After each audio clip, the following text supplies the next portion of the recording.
Chip Patterson, CBSSports.com, Cover 3 podcast moderator. I think I've asked you these types of questions before. Right now, about how many teams do you think are still in the mix for a 12-team playoff? The number's got to be 25, right?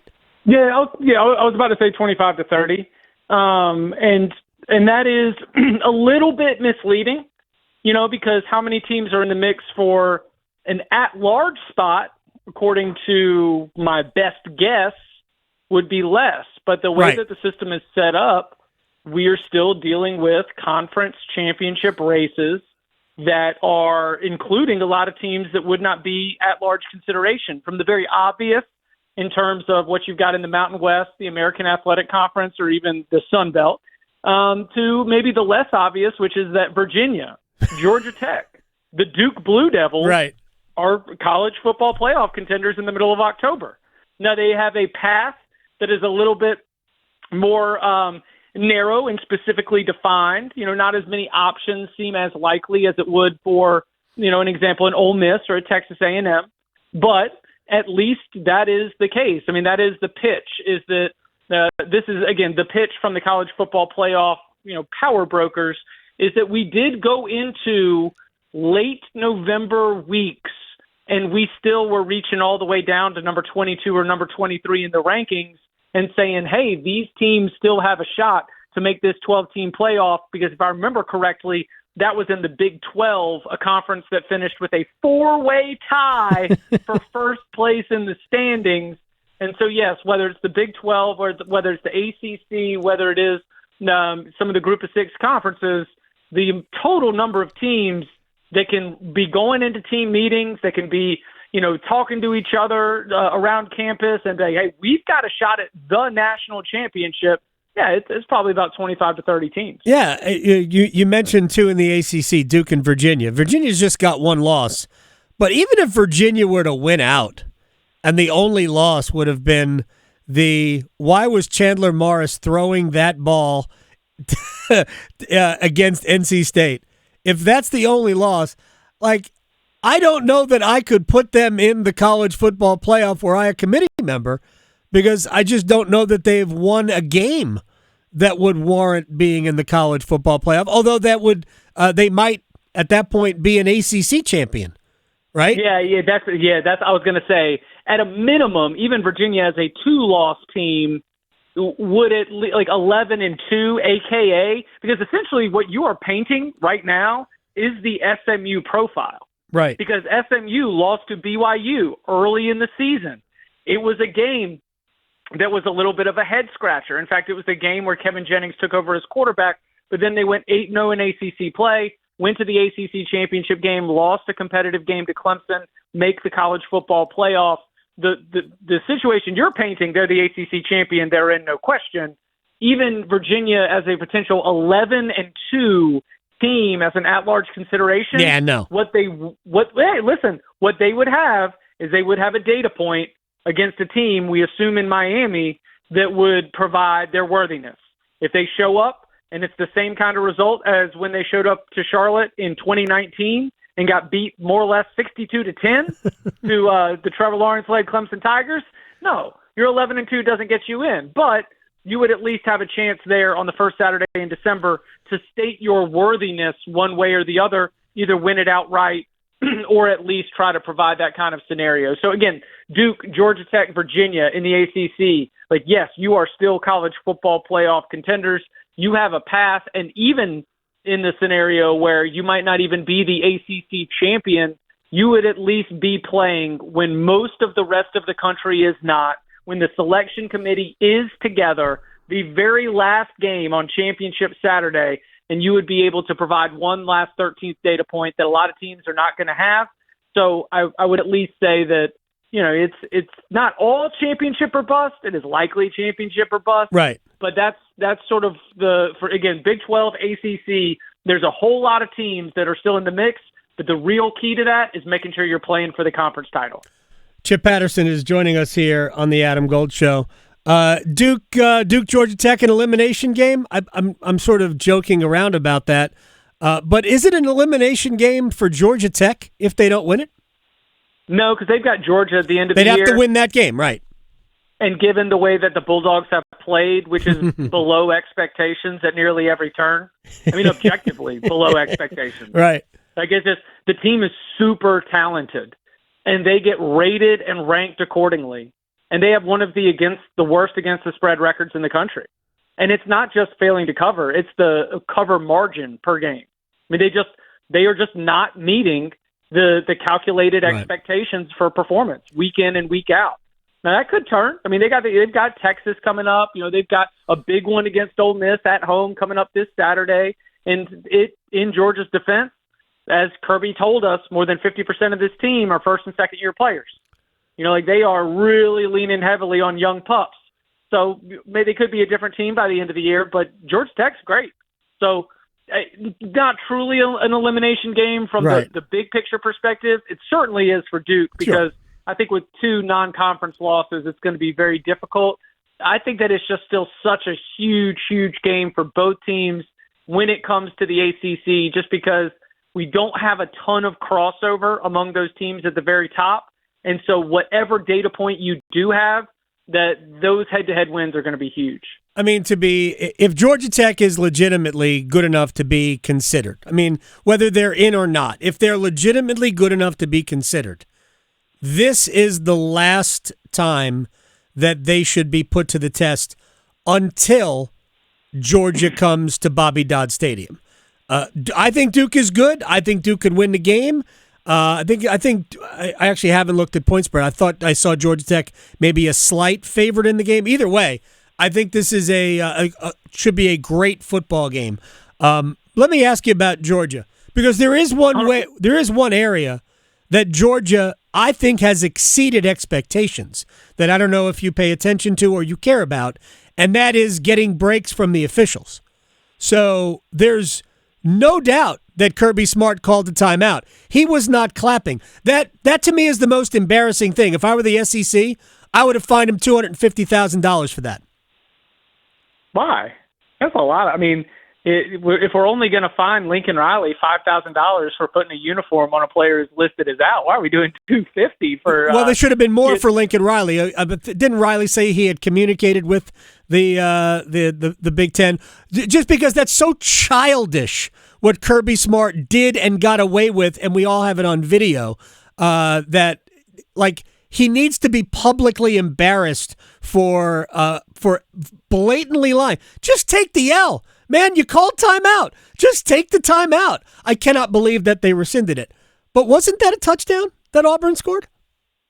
Okay, so we did it on the instant reaction show, and we said, snap call, what'd you think? I said it was touchdown, and you're not going to believe this, Adam. I was presented with a lot of evidence. You would never believe this. But somebody who speaks with opinion and analysis on college football presented an opinion, and the other fan base came back with plenty of evidence. Sure. The Zapruder shot that does make the most, that gives the most credence to the ball being out, is that if you look at the elbow of, I think it was Wilson, is the linebacker for Georgia who ended up making the punch out. If you look at his elbow, it's about at Jackson Arnold's hands. So if we are to use physics about where the hand and the elbow are located, that would suggest that he has made full, let me not be too graphic here, full thrust. He has gone full thrust with the punch on through to be able to dislodge that football. So I can come around on, the call was right. Again, my thought watching it, my thought as of Saturday night was that it was a touchdown. My takeaway, and this is so funny too, because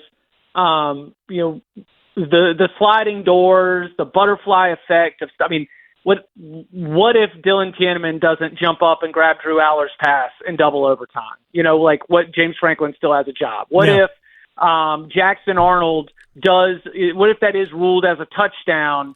Auburn goes up 17-0 in that spot. Auburn wins the game. Maybe Hugh Freeze isn't, coaching for his job right now. The what ifs that are that are going on right now with massive, massive ramifications in college football. It's huge.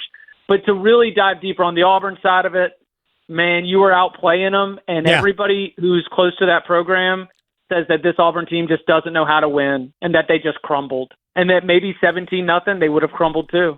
So I thought it was a touchdown, but you're right. The joke that I've been making this week is with a little shout out to Casper and the Cha-Cha Slide. Is I just do everybody clap your hands, and then I do the timeout sign over and over again. Chip Patterson, CBSSports.com, Cover 3 podcast moderators joining us here on the Adam Gold Show, as he does every Wednesday. It just seems like Kirby Smart just gets break after break after break. It's whatever. It's a great program, and Steve Logan, former East Carolina coach, has sat in this studio many, many, many times and said the officials know who's supposed to win. And sometimes we can pretend it doesn't influence their decisions, but we see 50-50 calls go the way of the favorite enough to think that, yeah, I get it. I don't think they do it intentionally. It's not about that. I think they try to do I firmly believe that officials always try to do the best possible job that they can. But the thing that is just incredibly, like, no one feels bad for Hugh Freeze. But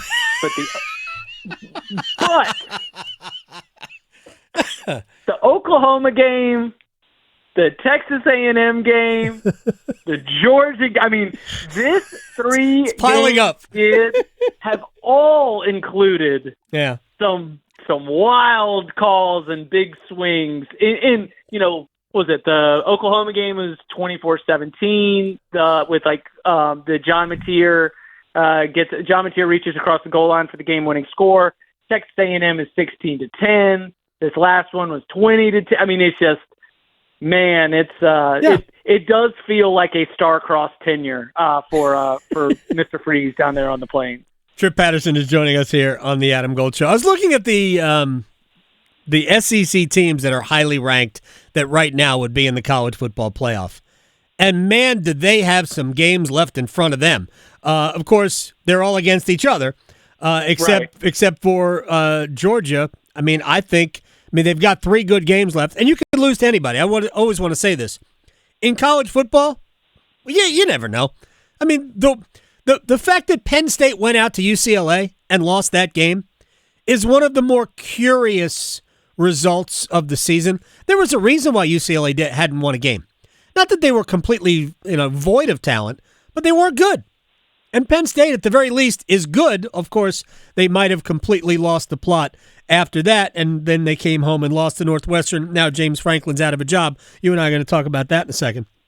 But I'm looking at what Oklahoma's got left. I know they've got one loss because they just lost at the Texas State Fair. Ole Miss, at Tennessee, at Alabama, Missouri, LSU. Oklahoma's got to win at least 4 of those, right? Yeah, it is a spot for the Oklahoma Sooners where you are you probably this was the question that I've been racking my brain. I was like, did Brent Venables save his job with a hot start? The answer is probably, because he at least showed the competence to be able to win some of those big games. Right. But the big games were ultimately Auburn and Michigan. And the opponents that are left are better than Auburn and Michigan. Yes. And so, we've got Oklahoma as the number 6 team in the country going into Red River rivalry. We might finish with Oklahoma at 7-5.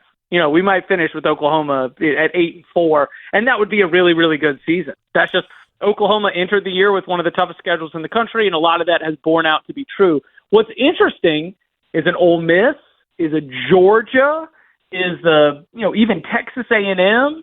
Like, they've done okay to be able to put themselves in position where they do have like a 1 or 2 game season. You know who screwed that up? Missouri.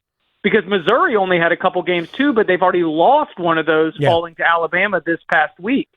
Alabama a little bit in between. The wrinkle there is almost every good opponent left on the schedule either has a bye week or an FCS team before they play Alabama. I mean, that's the one that's going to have everybody all hot and bothered calling the league office from Tuscaloosa. But, you mentioned 6 SEC teams currently.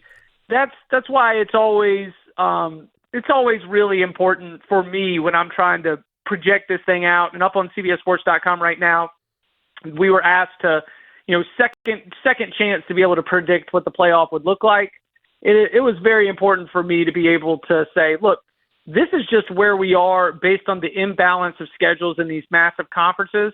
There's going to be some water finding its level. Water finding its level will be Tennessee taking a few more losses, Oklahoma taking a few more losses, and then how many teams from the SEC get in depend on whether they all beat up on each other or whether a couple teams really rise to the top when it comes to your Ole Miss, when it comes to your Georgia, when it comes to your Alabama, when it comes to your Texas A&M.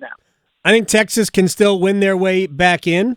I do. I think they can. Yeah, sure. They certainly can. If they are talented enough. They win at Georgia and beat Texas A&M.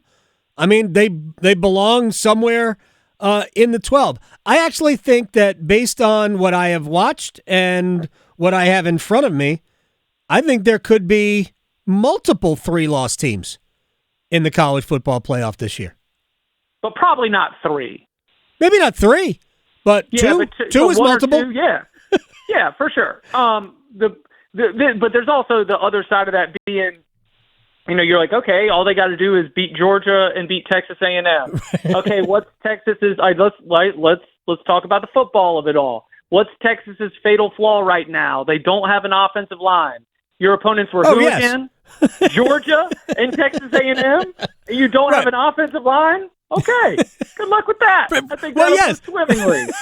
like I said, best laid plans. None of this. We'll all watch it play out, and Texas probably loses both of those games. But I'm just saying that if they were to win, they would put themselves right back in that situation. Let me get to James Franklin at Penn State. Like in some ways, I feel bad for James Franklin. Because to me, this is simply an angry move. We're pissed off because we lost. Yeah, we lost at home to Oregon. No crime there. But then you go out and you lose to a winless UCLA team, and you turn around and you lose at home to Northwestern. No disrespect to Northwestern, but Penn State can't lose that game. And I just feel like everybody's angry. All right, James Franklin, you're out. He won over 100 games in less than 12 seasons at Penn State. Granted, not all of them were great. But he won over 100. That's just a ridiculous, mid-season. Finally, wait till after the season. What are your thoughts on how it went down? I mean, it's the best job available. There's not going to be another job. I can't imagine that's better than that. Maybe Florida's better than that. But man, I think Penn State's a great spot.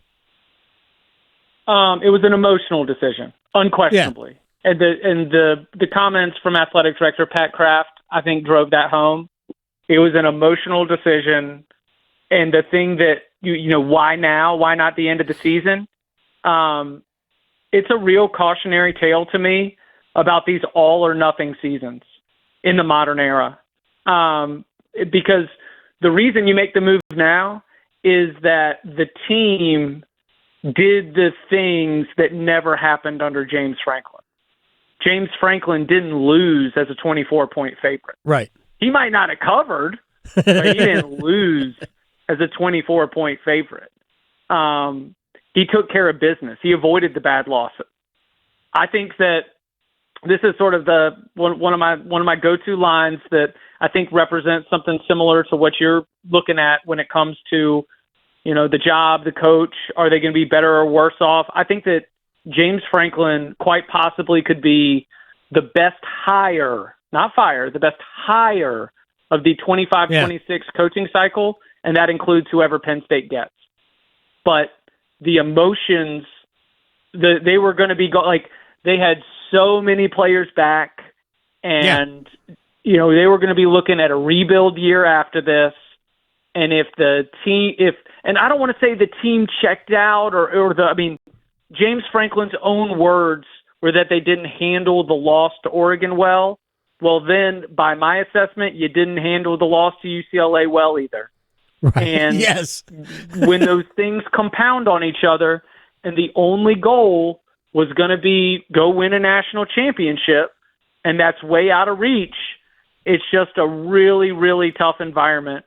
And so it was an emotional decision to go ahead and make the move, and now it has created, like you said, one of college football's great jobs is on the market, and it's a credit to James Franklin. Yep. That it is as good a job as it is. It is a credit to James Franklin. I think he found it better. Excuse me. He left it better than when he found it. He guided that program out of the wilderness and created that modern recruiting program that was not there. He modernized a lot about that place, but he brought in talent at a really high level. He churned out a ton of NFL draft picks. He put in double-digit win seasons. He put in 5 top 10 finishes in the last 10 years. Mm-hmm. He won a Big 12 title. He got to the Final Four of the playoff last year. I think James Franklin is a really, really good coach. But at the same time, I'm not a Penn State University alum. I'm not a Penn State University booster. And if their desire is to just change things up, then this was the time to do it, because everything that happened after Saturday was going to just continue to be more depressing and add on to a lost season. Now, especially with Drew Aller getting knocked out for the year, you put together a very different environment in that stadium and around that program where everybody just is loving up the players for trying as hard as they can in a lost season. It's not that different than when Tom Bradley had to lead the Nittany Lions out there, or early Bill O'Brien. Right. And so I think that the differing expectations after the firing may lead to just literally a healthier playing environment for the players on that team. Chip Patterson, before we let you go, you're right about Franklin. He was an assistant at Maryland before going to Vanderbilt. Debbie Yao was the AD at Maryland, and she hired Franklin as the coach in waiting behind Ralph Friedgen. Never got to that point. Took the Vanderbilt job because the new AD basically didn't want James Franklin around. I don't know why. I have no idea. Ended up going to Vanderbilt. They did well at Vanderbilt. Then he goes to Penn State. The rest is the rest. It speaks to getting a team to a certain level, a high level, but not the highest level, and that people are frustrated with, why can't we get to the highest level, rather than, man, this is a pretty high level, and there are some disadvantages at Penn State that are not felt at the Alabamas, LSUs, Georgias of the world, or Ohio States of the world. But it is what it is. And do you think Franklin would be at all interested in NC State, Virginia Tech, place like that? I think that James Franklin knows that he has 2 great options. Number one, this whatever portion of this $45 million buyout has offset language that involves coaching jobs. And he's great on television. He's good TV. So if he wants to spend a year doing television checks and Penn State checks, then absolutely. But I also think that if Florida opens up on Sunday, James Franklin's at the top of a list of candidates to interview. I think that if Auburn opens up in the coming weeks, James Franklin's at the top of a list to interview. And I'm going to throw one more out there. Sure. If LSU loses to Vanderbilt in Nashville on Saturday, where the Commodores are a 2.5-point favorite, LSU might be another spot where you could end up seeing James Franklin. So you mentioned NC State, where you have a great football culture. You mentioned Virginia Tech, where they have apparently signed NDAs to go radio silent on their coaching search. I tend to think that there are other opportunities that, in the pecking order of a college football coach who's been around at the highest level, it's a very easy sell Look what he did at Penn State. Look what he did in our league at a place like Vanderbilt. Now let's give him the keys to the absolute hummer that is an LSU or a Florida. Yep, that's what I said before. Florida's, man, it's one of those places where you should be able to win. Although, there's a lot of competition in the state of Florida, but there are so many players. It is the one state where you could have all three schools playing at an incredibly high level. Chip Patterson, a very similar level to when all three schools could be playing at that level. Chip Patterson, CBS Sports, and, of course, the Cover 3 podcast. By the way, we talked to Danny Cannell on tomorrow. All right. Our friend Love Danny's to hear on that. Yeah, absolutely. So Danny's going to be in Madison, Wisconsin really? This weekend. Yeah. Ooh. So if you've got any Madison recommendations, he'll be all ears for him. He says he's staying for Saturday night. No college football pregame. You know what? Actually, I will go ahead and plug my friends because I'm on the show from time to time too. I don't like to talk about other networks, but it was posed over the weekend. Where do adults go to talk about college football on a Saturday morning? College football pregame on CBS Sports HQ. It's got Damian Harris, former Alabama running back. Sure. It's got Bryant McFadden, former Florida State defensive back. It's got Danny Cannell. It's hosted by Emily Proud, who's just a superstar in the industry. It's got Cannell. That's all you need. They talk college football from 9 to noon on Saturday mornings. You can watch it on CBS Sports HQ. It is my college football pregame of choice. So it does still exist out there. I would like to shine a spotlight on that. There you go. Chip, thanks, man. I'll talk to you later.